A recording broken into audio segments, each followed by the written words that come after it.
Hey there, my name is Bryce, and I'm the current AmeriCorps service member with the Coastal Land Trust, and I'm here at Halliburton Park to tell you a little bit more about our lesser-known pollinator species and the important role they play in our ecosystems.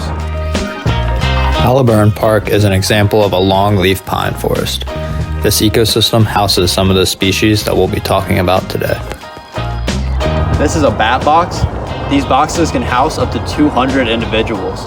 And bats play a special role as pollinators because they can travel vast ranges compared to their insect counterparts and also have longer lifespans.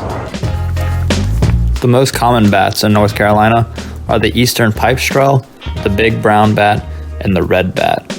Bats are pollinators for over 500 types of plants, and many of the foods that we enjoy rely on them as pollinators, like bananas, mangoes, and avocados.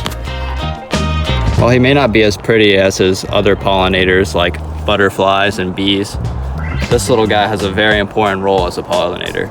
Him and other beetles are responsible for pollinating over 90% of the 360,000 flowering plants in the world.